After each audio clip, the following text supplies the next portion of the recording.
Welcome to another minisode of Project Geekology. I am one of your hosts, Anthony, and today I'm by myself. Dakota has been on vacation. The last couple episodes, we actually recorded those in one night, just so that we had a couple episodes to get out to you. I have a special minisode for you today. I am going to be covering Florida Supercon 2024, and I had gotten press passes, and honestly, if it weren't for y'all, I wouldn't have had the opportunity to get that. But you know what? I always enjoy going to a convention. I have a great time, even outside of a press capacity. So I probably would have talked about it regardless of me getting a press opportunity for it. But yes, Florida Supercon 2024. I think I'm going to just jump into it. I know that Dakota and I usually talk about what we've been up to, but I'm going to be talking to you about what I have been up to, which is Florida Supercon. Florida Supercon 2024.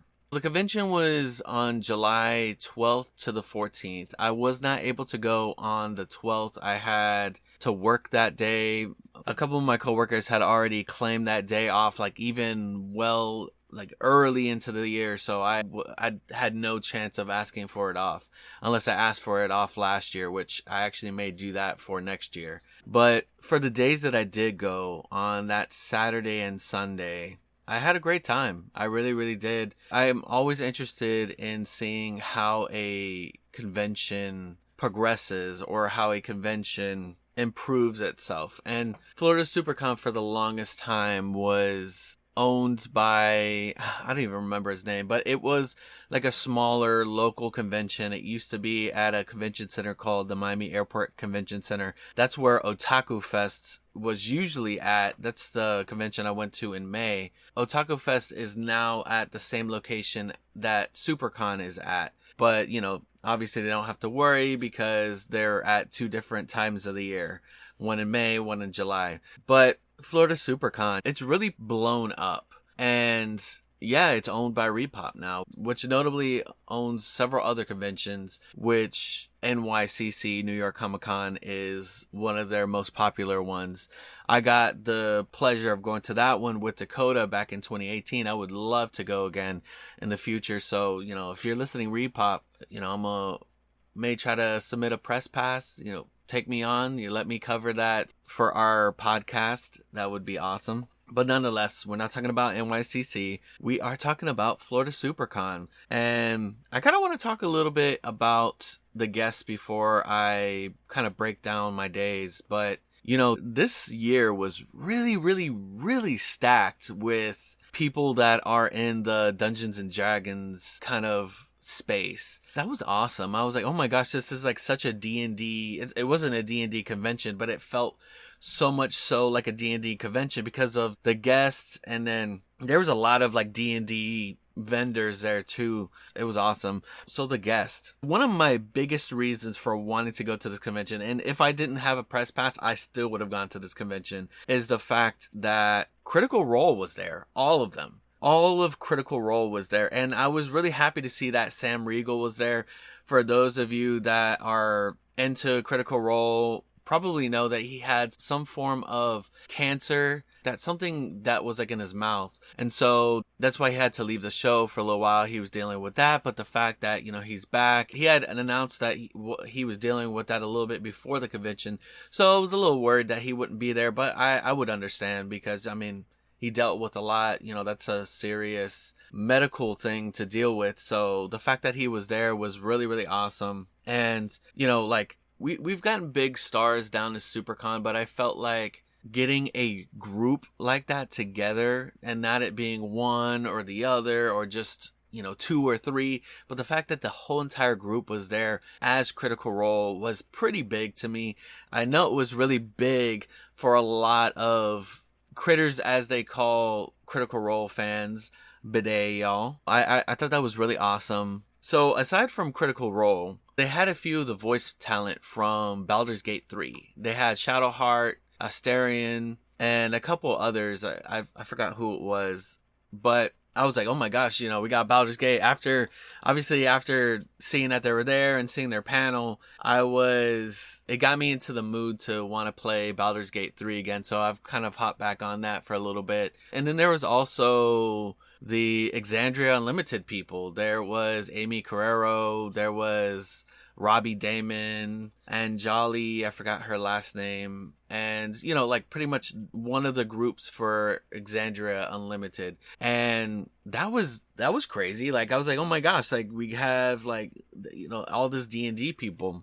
There was also honestly, I wasn't really fanning over this guest, although I used to be a major fan of his. But David Tennant was there, and I was a big fan of his 10th Doctor in Doctor Who, and and then he was also in Harry Potter and several other things, Jessica Jones. But he was there, and I wasn't even fanning over there. I think he had a panel. I didn't make that panel.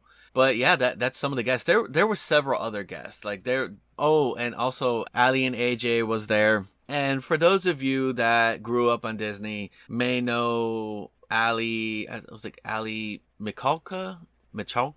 I'm hoping that I'm saying their last name right. It's one of those, maybe not. But for those of you that know Ali and AJ, Ali was really well known for playing Keely in that TV show Phil of the Future. And so it was really cool seeing her there. And then her sister AJ is also well known for playing, I haven't really watched the Goldbergs too much, but she plays the girlfriends of the eldest brother. Like, I know there's a sister and then two brothers. It's not the youngest brother, but the older brother. She plays the girlfriend of that character. And she is also a voice in, I think, Katra in the She-Ra show on Netflix. So that was actually a pretty interesting panel. I'll talk a little bit about the panels now, and I'll talk about the Ali and AJ and the Baldur's Gate one before I get into the actual Critical Role panel, because I have a tragic story as far as that one. Well, not tragic as in like any bodily injury was happening, but more tragically, like it made me sad. But the Ali and AJ one was really cool because, they talked about their projects. They had done music before together and were kind of around in like the Disney circuit. They're in a movie called Cowbells together. And yeah, they had done music together. They stopped for a while, but now they're doing music again. I think they've been doing music again for a little while now. But yeah, so now they're pretty much like indie now. And I thought one of the coolest things is that AJ has a connection to Amy Carrero, which was a voice in She-Ra also. I forgot who she voiced. She was also in this Netflix show called Maid. She was the main character's like friends when she went to some shelter. But, just to kind of identify who this is, if you don't know who Amy Carrero is. But Amy Carrero is in the Exandria Unlimited group, which is part of Critical Role. And both, I think, Ali and AJ in two of their respective shows, Ali also being in one called iZombie, they both had these D&D episodes. And I think somebody had asked, like, well, I know that you had these D&D episodes, but would you ever be interested in being in a D&D maybe one shot with some of the Critical Role people? And like they were like, oh yeah, like absolutely. I know that this is like small, but it's so cool seeing some of these like elements of my youth kind of blend in. Well, not so much Critical Role. Critical Role started when I was a little bit older, but still, I thought that was really cool. And the Baldur's Gate one was really, really cool. The Ali and AJ one was in one of the like smaller sets of rooms. The Baldur's Gate 3 one was in one of the main ballrooms. And so, yeah, that one ended up packing out. I was happy I was able to make those two at least. But yeah, no, it was great, like to kind of see their experiences, how they really perceived each other in the beginning, and how it was working with so many different voice actors. I mean, there were so many voiced characters in that game. It blew my mind to hear some of the background stuff of Baldur's Gate 3. So yeah, that got me wanting to hop back onto Baldur's Gate 3. And now here comes the tragic story. So Critical Role was pretty much my biggest reason for wanting to come to this year of Supercon. I mean, I was going to go regardless anyway, but like, I think that there have been maybe a few guests over the years that got me like, yeah, I want to go to this convention no matter what. Like, if my car broke down, I was going to find a way to get there, you know? But, well, with that being said, so on Friday night, and bear with me, this is going to lead up to the story. So Friday night, I had noticed, I was kind of checking my car over. I was like, oh, I know I'm going to be driving, you know, about an hour, 2 ways, going to the convention center and then going back home for 2 days. So I kind of wanted to check my stuff over. I was, you know, making sure that my fluids were good and checking my tires to make sure that none were low. I noticed that there was a little screw in one of my tires. We'll be back after a quick break. I'm Dan Heath. On the What It's Like to Be podcast, I ask folks about their jobs, like what keeps a TV meteorologist up at night. When I'm at work and there's a tornado coming into town, my husband and my kids have to get into the tornado shelter without me. What keeps a welder driven? I never am satisfied. I always know I can do better. And what keeps a hairstylist on her toes? I know she likes that Holly Berry haircut, but she doesn't look like Holly Berry. Find out on What It's Like to Be, wherever you get your podcasts.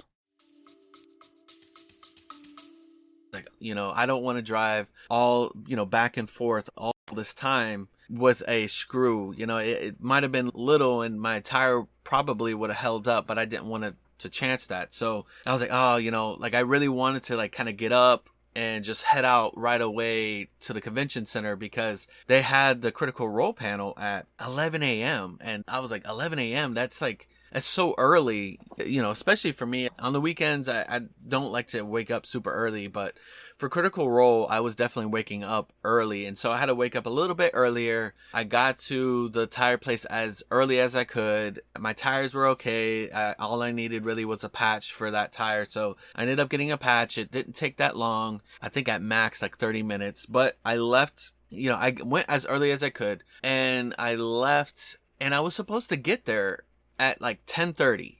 And I know that like 10:30, you know, 10:30 is cutting it a little close, but yeah, that's what Waze was telling me. And I was like, okay, you know, that should give me enough time. And, you know, Saturdays, for those of you that been to conventions, especially like a full weekend one, y'all know that Saturdays are crazy. Saturdays are crazy packed. That's where everybody wears like their best cosplay. Most of the panels are happening and just, you know, a bunch of stuff. But yeah, so I was supposed to get there at 10:30 and there was accidents along the way. The traffic got so absolutely ridiculous. One of the parking garages was packed out, but believe it or not, I didn't have any issue finding parking. I was able to actually easily find parking, but by the time I got there, it was a little after 11. I parked, I looked at my phone, and it said that the panel was full. And I was so upset. I was like, no! I was so upset that I missed that panel. There is a silver lining. That panel is on YouTube under a channel called Popverse. So if you are interested in seeing the Supercon panel, if you missed it and you want to see it, they do have that panel. I know it's different. It's like watching a concert on YouTube. You're not part of that experience. You're not there. You're not around the people as all of this stuff is happening. Still, silver lining, I can still watch their panel and, you know, at least up close. I was pretty far back with the Baldur's Gate one, but that one's also online. So I think I'm going to re-watch that one just so that I get like a closer view. It's so hard to like see people when you're like all the way at the back of a ballroom. But yeah, so that Critical Role one, really, that one really like, you know, broke my heart that I missed that one. I was definitely sad. I was like, oh my gosh, why did you do it so early? But the whole tire thing messed me up. Aside from the panels, I got to meet some really, really cool artists in the Artist Alley. I got to meet some really cool vendors. There was definitely a lot with the vendors. They had Secret Labs there, which for those of you who don't know who Secret Labs are, they sell these computer chairs. You know, I've always thought they looked cool, but they're super expensive. But like, I'm like, I don't want to like look into buying a really expensive chair that I don't know if it's comfortable. I mean, I just recently bought a new computer chair, so I'm not looking for a computer chair right now. But the fact that they had Secret Labs there allowed people to kind of check out their chairs and stuff. So I thought that was really cool. They had different ones. They had the Final Fantasy 14 one. They had the Cyberpunk one. There was a lot of really, really, really cool chairs. But other than that, they also had like this partnership with Crunchyroll. The badges had Crunchyroll and different like anime on it. The press pass had actual Crunchyroll Hime on it and her pet cat that I don't know the name of. But yeah, they had this viewing room that was like Crunchyroll sponsored, and so you could go in and watch anime, and that was really cool. I really enjoyed that. There was a lot of, if there are those of you that have been wanting to get into D&D, you don't know how, you want to learn, a lot of these conventions, especially Supercon, they have D&D sessions. It's like, maybe like a one shot, but there's like one shots that are there to teach you. They're like, beginners D&D, how to learn. They had the Baldur's Gate one, and they had a couple others for those of you that are into D&D, that you know how to play D&D. They have more than just beginner D&D.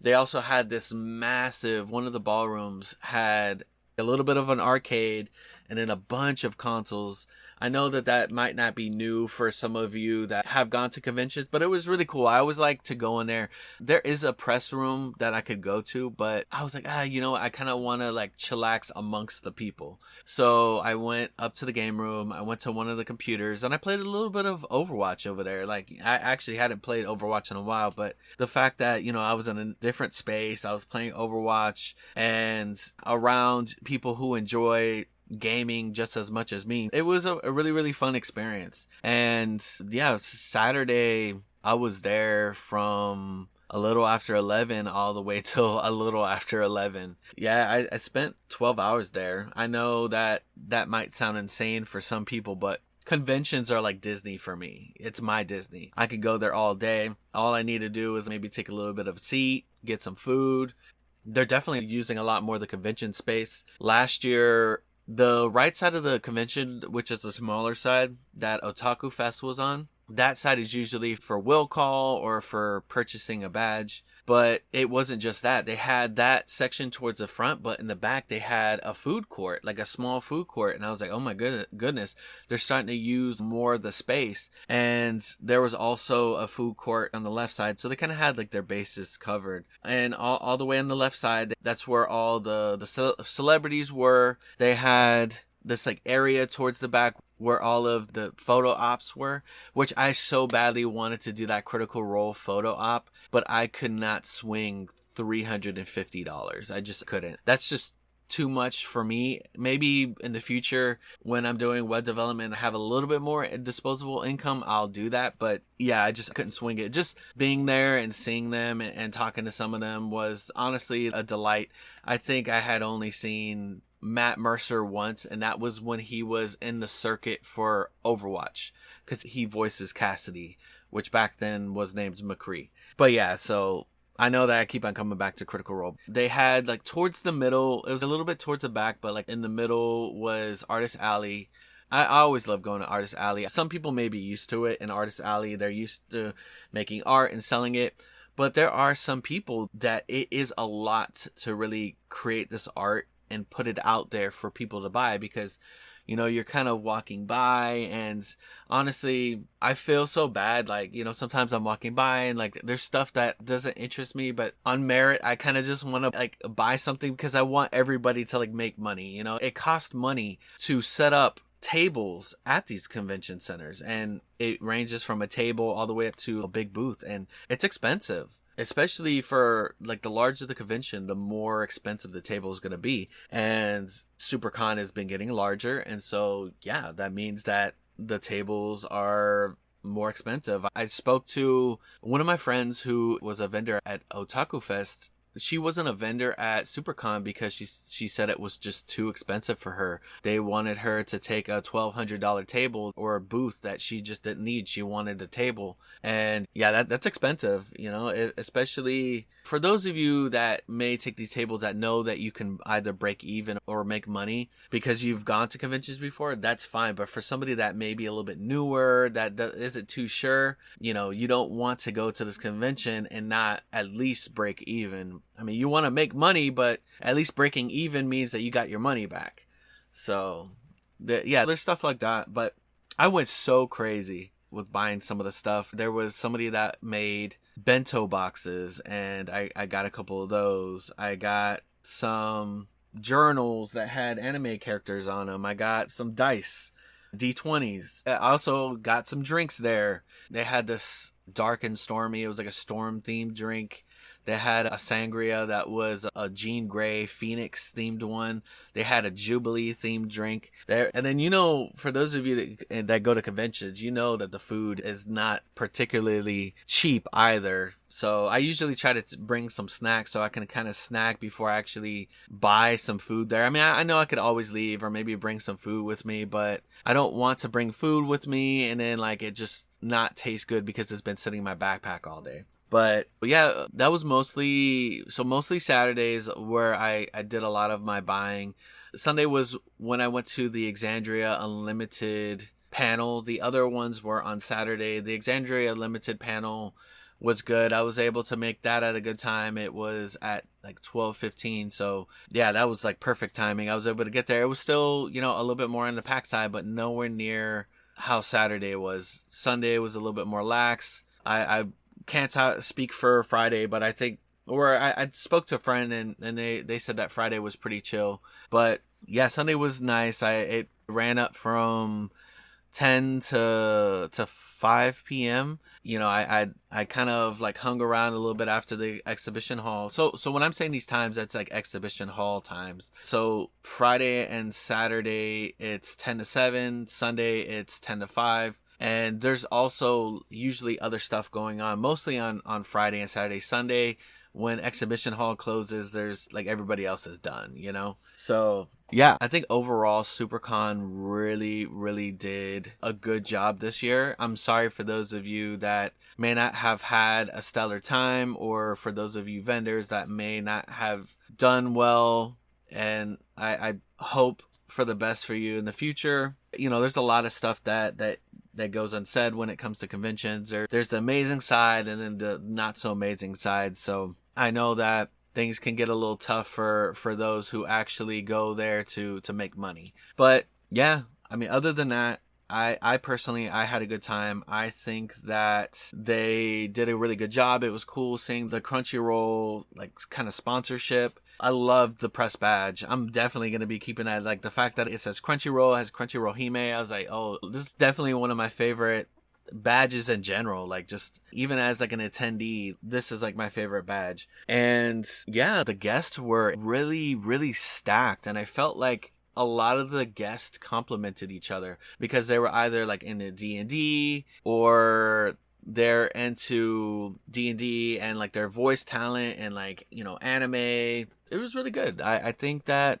I know I keep on saying that it was really good. I really do think that for those of you that are thinking about going to Supercon, that either live in the area, that close to it, or somewhere in Florida, or even out of town, and you're considering like, hey, I want to go to an out of town convention, and you're looking at Supercon, I definitely recommend it. But for sure, keep an eye on the guests. If there's guests that don't interest you and guests are a big thing for you when it comes to going to conventions, then definitely keep an eye on that. There's some years that are awesome, some years are less than stellar. I think that this year was pretty good. Yet last year was really good. I had a great time with that too.